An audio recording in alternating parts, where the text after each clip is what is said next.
Good afternoon. Welcome to Speak Augusta. This is your host, Ben Hassan.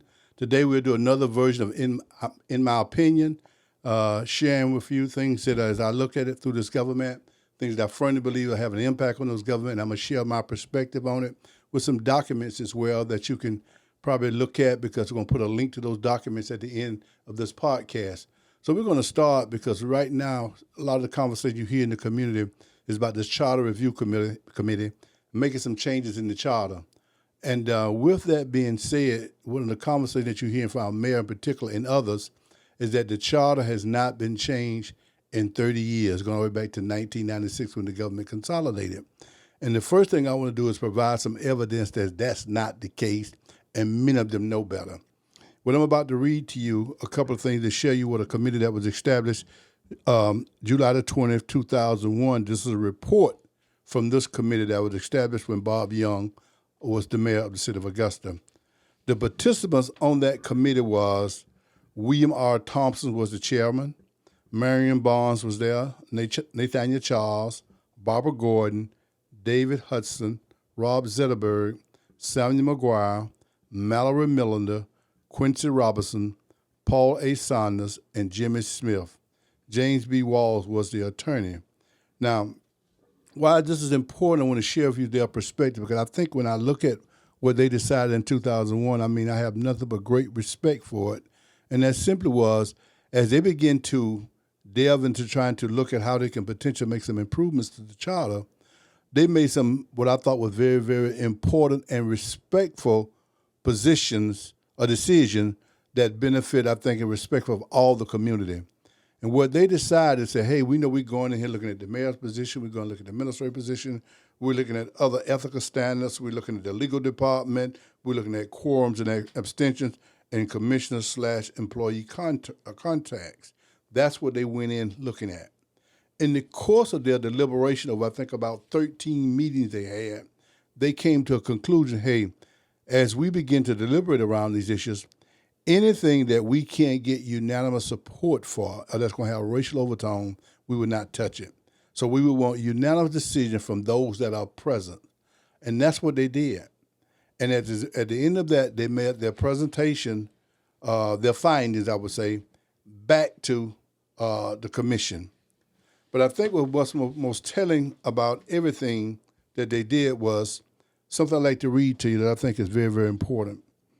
This is, since our meetings were open to the public, you are most likely aware that our committee spent a significant portion of our time addressing the race relation issue. I believe, without exception, this is from the president, I believe without exception that each of us would acknowledge that this is the most daunting obstacle facing our community.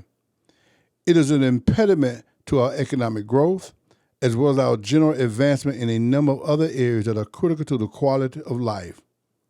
Therefore, we strongly urge the establishment of a Race Relations Committee as outlined in our report. However, our experience has also revealed that the private sector will be necessary in improving race relations as well. It is our hope that business, civic, academic, and other leaders in Augusta will take this issue seriously and become part of solutions. Cities such as Atlanta and Greenville have not permitted this challenge to stand in the way of progress. The leaders of Augusta should accept no less. Out of all their findings that they brought back, they wanted to summarize and realize the importance of race. I think that is important because many times, many of us want to be in denial, and sometimes we really just want to accept it and say race has nothing to do with it. But this committee, I think, was just bold in letting it be known, oh, this is an issue for us. This is an issue on both sides. This is something that we need to talk about. This is something we need to discuss. However, no racial relations committee was ever set up. But that's my concern about what I see about right now.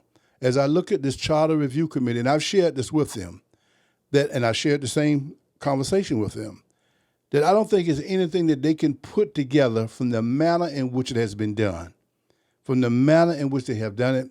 They're not solving anything. All they're doing is it has become a power grab. That's all it is. It's nothing but a power grab because they don't want to abide by their own rules, don't abide by their own regulations, their own standards they've set for themselves. And as a result of that, when at the end of the day, all would have happened if they've shift power, and I'm going to say in particular, away from the black community and is giving it to those who think that they should be in charge of everything. Now, why do I say that? Because blacks are the majority on the commission. The blacks are the majority. But at the same time, when you look at how this thing is being arranged to give the mayor power, potentially, no, they're not there quite yet, but that's where they're headed, to give the mayor power and to do other things. Mayor Johnson, for me, and I've told him this, has not shown where he protects the overall interest. He protects special interests. He protects special interests. That's been what he's been there since going on the 2.5 years. It has proven true, and I think that's what he's going to continue to do. And so they're not giving him become a strong mayor. It's giving them a strong mayor with no regard for anyone else. Now, why do I say that I think this is a power grab? What I'm looking at right here is a letter, an email that the chairperson sent out to the members of the Charter Review Committee. This was on Friday, April 25th, 2025. And I'm just going to read one of these paragraphs here, if not two. She said, we have been under heavy pressure from both the legislature and the city government to try to complete our work by the end of December, so they might be submitted to the legislature for introduction and passage in January, allowing the legislative delegation to approve. This will allow the new charter to appear on the May mayoral ballot for the citizens' vote. They're talking about next year now. Now, here's the thing about that concerns me. Because should concern you as well. That this body is supposed to be an independent body. An independent body. Once the commission set them up, the commission should be hands off. The legislature has never been involved because they didn't want legislators in this conversation, so legislators are not involved either. So, but at the same time, you see her by her own admission saying local government officials and legislators. Now, the few officials I talked to, some of them on the local level, said they haven't said anything to them. The Democratic legislators on the state level say they have not had any conversation with them either. So pressure is being put on them to deliver this by December. The sad part of that is their first meeting was April the 3rd. And when this conversation started out with Carl Vincent Institute coming in here, they said it was going to take as much as 18 months. And then after that, in November of 24, a gentleman here from Carl Vincent, and he was before the commission, and then the mayor said, well, about a year, and he let me know, I've been asked to do it a year, but it's going to be, it's going to be challenging, but we may can get it done. But now it's been reduced to less than 9 months to try to get it done. So it's not about efficiency. It's not about trying to do what's best for this community. It's about asserting about the shift of power, and blacks are participating in that process. That's not all of them. There's a few that's participating in this process. Instead of trying to leverage for the betterment of the overall community, they're only protecting special interests. Also, another thing that I think is concerning as well, when we vote for SPLOST, we vote in November. We voted for the new arena, we voted in November. We vote for something called TIA, we do it in November. As you know, we vote for your governor and your president in November. We're talking about changing this government. We're talking about either going to let it stay where it is and try to clean up some of the verbiage so that it can be fully understood what's in it. We're talking about going to a potential strong mayor, or you're potentially talking about going to a city manager or a county manager. One of those things. But either way, you are changing the whole government, and you attempt to do that in May, when the voting is at its lowest point, as opposed to doing something that is this grand and that this is as important as this, doing it in November as it should be done. I've mentioned that to them, to the committee, and I said to them, this body here should not be wanted seen as you are into the voter suppression business. We know everybody had an opportunity to come out in May, but historically across the country, people vote at the highest points in November, and we should be looking for that if we don't want to be fair and balanced in what we're trying to accomplish here for the betterment of this community. But the thing about it, they're allowing pressure to be put on them and want to be dismissive of persons like myself when we speak to the committee. excuse me, when we speak to the body, as though we are troublemakers. But we're only asking them to be respectful. Not only that, another issue, the issue of 6 votes that they're doing versus 8 votes. The consolidation bill says that the commission can take 6 votes, take 7 for a quorum, and 6 votes for ordinary business. He said, however, if you want to change anything in this charter, you need 2/3 majority. 2/3 majority by Augusta Richmond County Commission. Ever since it's been consolidated, the commission have always said that's 8. It's 7 point something, but they always round it off to 8. And that was prior to the mayor even having a vote. So most surely you know it's 8 now. They're trying to do all this with 6 votes. And so these are the kinds of things that concern me. Matter of fact, well, I think that'll be too much time. I want to confuse you, but that is another issue that concerns me.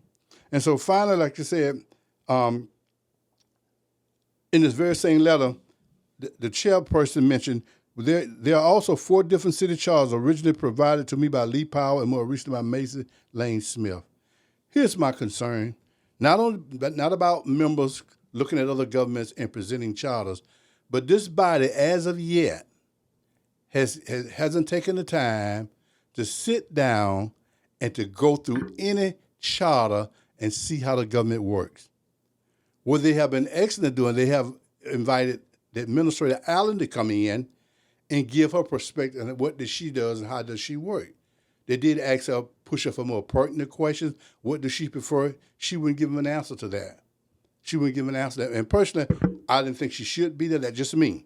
Because we know how, it's not a knock on her, but it's just knowing that the political implications. But not only that, they were attempting to bring her back again about a week ago, and she would be attend on the 25th of this month. It was on the agenda, but another motion was made to say, hey, let's look through some governments from the state level, as well as a couple outside the state, and then we bring Administrator Allen back, and then we can be more informed as to what we are attempting to do. We have more relevant questions for her, which I thought was an excellent idea. And so, but this is, what is happening. Why they're attempting to use Ms. Allen? Because Ms. Allen seems to have goodwill on her side, and they want to exploit that. And so that's what they're attempting to do. They're attempting to try to, for people to move away from what most notably some of the things that happened, last year in terms of 3 directors being dismissed. And as a result of that, they're trying to find goodwill in Ms. Allen so that they can try to say that, they are respectful of women, or that she's leading the charge, but at the same time, they're violating a lot of rules and regulations that they've set for themselves, as well as some of the ones that the commission have set them to abide by. And for me, I think, like I said, it's a lot of waste of time. Now, the last meeting they just had, they set up 2 committees. I think it was May the 29th. So 2 committees. They set up a finance committee, and they set up a government committee. And they met met in June. At that meeting, a plan was presented right here of giving the mayor veto power, Mayor Pro Tem, Tamika Allen, the city manager. Now, her name is the only name on here. That is why also I felt it's unfair to bring her in, because you've already hired her. If you want to do a city manager or a county manager, that's a whole different other expertise there that has to be considered. So when you got enough votes to bring her in like that, you're setting her up and putting her in where this body has become a political position, and that position, when it's not directly pertains to her job, she should not be involved in politics. That position should not be involved in politics. So once again, they're using her goodwill. But once again, the problem I have with this, someone immediately, the chairman of the subcommittee now, because I talked about the chairman of the overall committee, now I'm speaking about the chairman of the subcommittee. Steve, I can't think of his last name. I don't want to butcher it, so just say Steve. His name is Steve. But he presents this, but they have not discussed any other charter. So this tells you once again, decisions have already been made about what they want. They're not there for discussion. They're not there for open and honest dialogue and trying to look at what's best for Augusta, Richmond County. This is clearly and absolutely a power grab. Absolutely a power grab. And the first thing he said, we're giving the mayor veto power. Well, currently now, what the current charter says, the commission can give a mayor a lot of authority, but they cannot give him veto power. So that's why they have to change all that. But here's the problem that I have with Mayor Johnson in terms of that from a historical perspective. Let's just talk about one of the issues that was front and center last year, and that was his credit card usage. His credit card usage. And one of those persons was the finance director that they let go. They let the procurement director let go, and they let the interim administrator. The worst thing about the interim administrator's position was this. It's not so much not giving her the job or not so much letting her go, as much as it is the city policy says that when you're in an interim position, and if you're not hired in that position, you go back to your job. So she should have been the director of central service still, but they terminated all the way because these ladies were trying to uphold the laws and the policies that govern this commission. So let me just read something to you.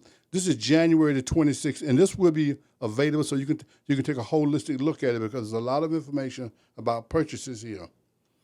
This is June 26, 2024, and then she's sending this to Mayor Johnson. And I'm going to read one paragraph. The Finance Department, good afternoon, Mayor Johnson. The Finance Department has received your request for reimbursement of charges on your personal credit card in the amount of $41,785.38 for the dates December 23rd through December the 30th, 2023, 7 days, 1 week. As previously discussed, meaning that they've had the discussion, and she's at the point that I need to document something. I need to document it because obviously he's not receptive to it. As previously discussed, Augusta has a policy to cover credit card usage by elected officials on credit cards issued by Augusta. To date, you have declined the card issued by Augusta and have instead used a personal card and submitted requests for reimbursement. It's a sheet and a half here. I'm not going to read more of that. But what concerns me here, one of the responsibilities of the mayor is to make sure that all the policies, all the ordinance, all of those things are enforced in this government. And here that she's telling him that we have a policy. Matter of fact, we adopted a policy in 2021. Mayor Johnson came on January 23. Told me there was a policy. At the same time, as this conversation was going on the floor, he was saying to the public, there is no policy for the mayor. There is no policy. Personally, I'm in the chamber many times those conversations were being had. So after one meeting, when he said that, I approached him after the meeting. I said, Mr. Mayor, let me ask you a question. He said, go ahead. I said, are you an elected official? He said, yes, I'm an elected official. I said, it's a credit card policy. It's not a mayor policy. I'm sorry, it's an elected official policy. I mean, for all the elected officials in Richmond County. It's not a mayor policy. I said, all you have to do is go to the commission and let them know that you want to expand your footprint about your financial capability with the city policy. I'm not going to do that. That's okay. That's fine. Now, let me just go and tell you what I said. I told him, when you fought, because we're talking about his credit card usage, and we're talking about not going into the second time. We're not talking about the first time, because I get to that. But at that time, I told him, I said, you are fortunate that I'm not there, because we wouldn't reimburse you at all if I was there, if you've been told, and you don't want to do the simple thing. You don't want to abide by the policy. So those are my concerns. So now, that's January the 26th. The next one here is July the 16th, 2024. Good afternoon, Mr. Mayor Johnson. Good afternoon, Mayor Johnson. The Finance Department received your request for reimbursement in the amount of $57,453.32 for charges on your personal credit card covering the period January January through June 2024. Remember that she told him in January it is inappropriate. So now he's still done it for the next 6 months. As previously discussed, Augusta has a policy to cover credit card usage by elected officials on credit cards issued by Augusta. In January, after the submission of $41,885.68 for charges made from December 23rd to 30th, 2023, I strongly urge you to discontinue use of your personal credit card as a payment method for Augusta government-related purchases and to instead request a credit card authorized under the Augusta credit card policy. To date, that request has not been received. And that is sad. Now, this is your mayor, the one that's supposed to make sure policies are enforced. He has refused again. So she goes through, she lays it out. So these things will be posted so you get a chance to look at it in the full context. Now, why did she reimburse him the first time, you may ask? Because what he said to her the first time is that he didn't know nothing about a cutoff date when he made those purchases between December 23rd to the 30th. And if you notice what you're going to read when you read this letter in its fullness, that obviously he had said that he was trying to spend all his money that was in his budget. Here's another thing that was being said, if you kind of remember, and I'm going to put a number to it just to make a point because I could be wrong about the number. But one of the things that he was saying to the community was, I returned 20% of my budget. I didn't spend all my money. Now let's match this up with what's being said here. If the finance director is correct per a conversation that he was attempting to spend all of his excess money that wasn't tied down, I explained to you what tied down mean here, that he didn't have no money to spend. What do I mean when I say that? Tied down now. That's where tied down comes in. Because if most likely what he had was salary money, if those positions were not filled, he couldn't spend the money. He couldn't spend it. So when he was saying he returned money, most likely, if not all, the bucket was salary for empty positions in his office. That's all I'm saying. He's wordsmithing things. So finally, what she told him on this, she said, I cannot approve this request, and I'm returning it. In order for corrections to be made for the discrepancy, because there's a lot of discrepancy in the request as well, listed above, so that you may submit it for approval from the commission since the process is not covered by any current policy approved by Augusta. Other words, she's saying, I can't continue to do it. I accepted your reason first time, and when you said that you didn't know, and I will let it be known, but his staff was trained the first time. But she took him at his word, went on and gave him to him. So now she's saying, I can't continue to do it. And I would not I would not be responsible for this because the commission has charged me to be responsible. So if you want to be reimbursed, you need to go before the commission. And that's why you all begin to hear about it. Because at this point, she said, I'm not going to do it. Because he won't do the simple things that's any other elected officials, but better yet, as the mayor of your city, he's obligated to do to enforce the policies and abide by the policies as well. So these are the challenges we're talking about, giving a person more authority. That is concerning to me. They won't abide by the policy themselves, and that's just one of the many incidents. The next thing, I'm going to go back to the Charter Review Committee. I'm winding this up now, about 5-10 minutes here. In the Charter Review Committee, they seem as of late to spend a lot of time worrying more about Carl Vinson Institute than they are about doing it right and saying that, we're spending too much money, Carl Vinson Institute, run up and down the road, and it's inconveniencing them and what have you. Which our first priority is citizens of Augusta. That's the first priority, not Carl Vinson Institute. But not only that, after I kept hearing that last Friday, I said, wait a minute. I need to see the contract for Carl Vinson. And so I put it on. So everything I've read to you thus far is an open record request. I got the open record request. And I said, well, maybe I need to look at the contract because there's a lot of leeway that I'm hearing and understand what Carl Vinson's obligations are, even though I was in the chamber through all this, but now we're talking about in these subcommittees. Well, Carl Vinson is being paid $320,174. This contract agreement supposed to have started. It has 2 dates on it, so I know one take personal to the other, or they work coincide with each other. But it says February. I want to be sure here. Yeah, the term of the agreement shall be from February the 1st, 2025 through December 31st, 2026. And then once you get into other places, those dates try to change. But better yet, when you're talking about paying, what I found out in this, once I got this memorandum of agreement, I put in for it and asked for it, so it came to me. And what it said, it broke down that $320,000 I just mentioned to you. It said we should pay 4 equal payments, $80,000, with this being due on May the 30th. So how? We right on time. And having this conversation happen, you're right on time. The next payment is September the 30th. The next payment is December 31st. The next payment is March the 31st, 2026. So you're not behind. You're right on target. So I don't know why we try to give it all of this leadway to trying to play like we got to rush because of we're inconveniencing Carl Vinson when this number they said we didn't offer them any money. They sent a contract to the city. This agreement, a memorandum of agreement.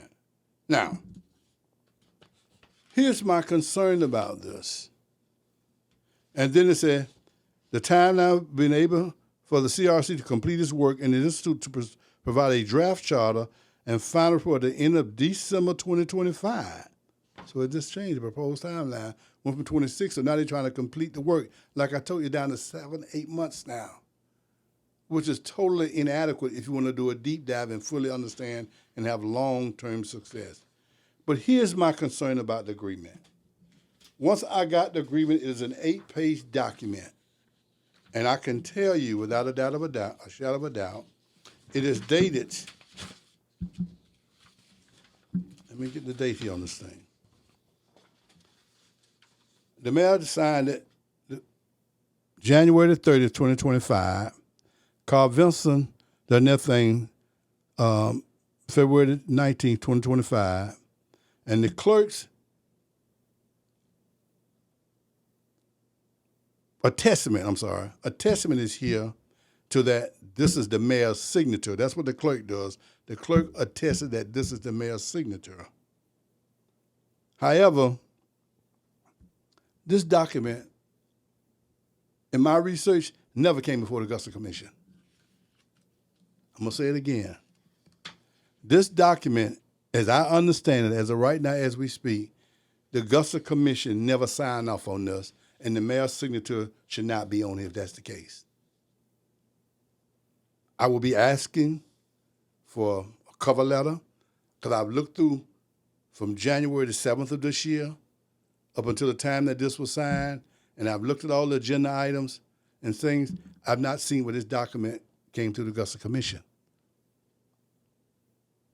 And so I will be putting in a request to ask for the cover letter or the day that this was on the agenda and try to see how to, but as of right now, I can't find any evidence that it came before the commission. If I do, I'll apologize. Let me be very clear. I will let you know the very next podcast I made a mistake. Don't have a problem with that because my job is not to, I'm sharing my opinion on all of this. All these are my opinions. And my job is not here to slander, to make false accusations, anything. My job is to share my opinion based on what I've seen, what I've witnessed, and documentation that I have in hand. I'm giving you my opinion. Now, you're in a space now that the city is about to do what they call do a budget for next year. And one of the things you hear them talk about is that we're $7 million in the hole.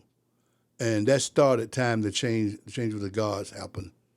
Although I think the previous, if you know anything about accounting, there's no exact science. You know, you come up with the same number, people have different methods of doing it.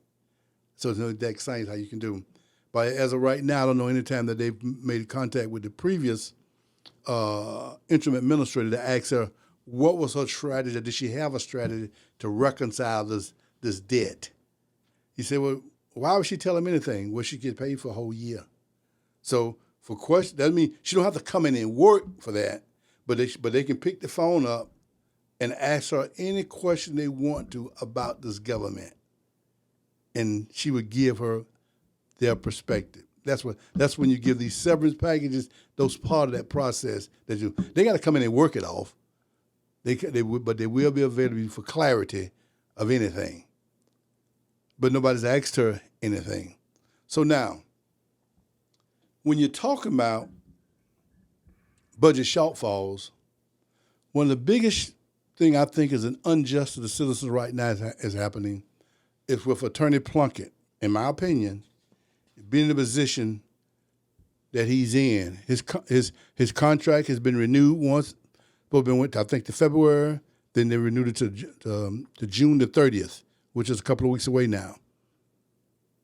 And as of right now, he's made over $600,000.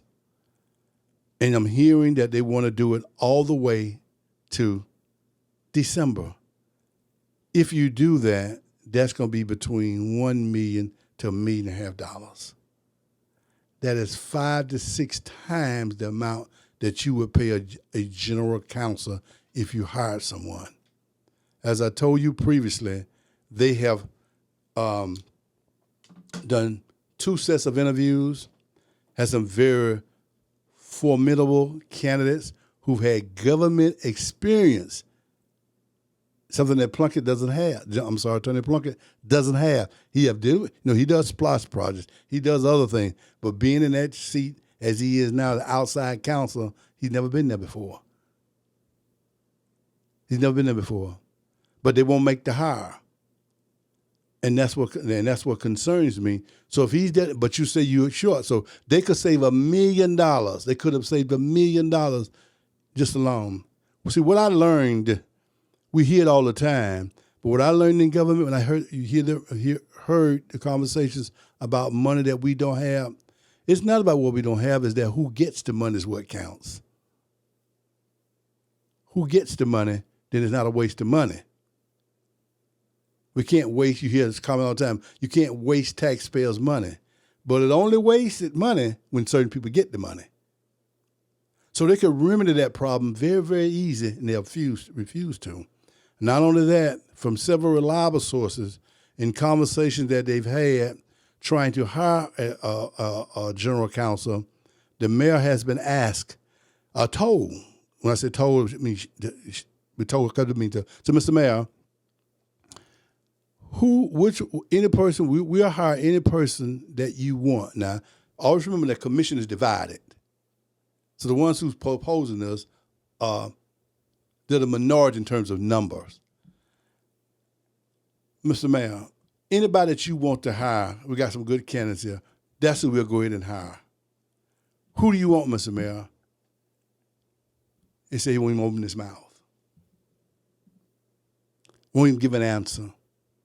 Won't even say, well, I don't like none of them. But they're saying there's been some very good candidates there. Matter of fact, they still got them, and some right in the hopper.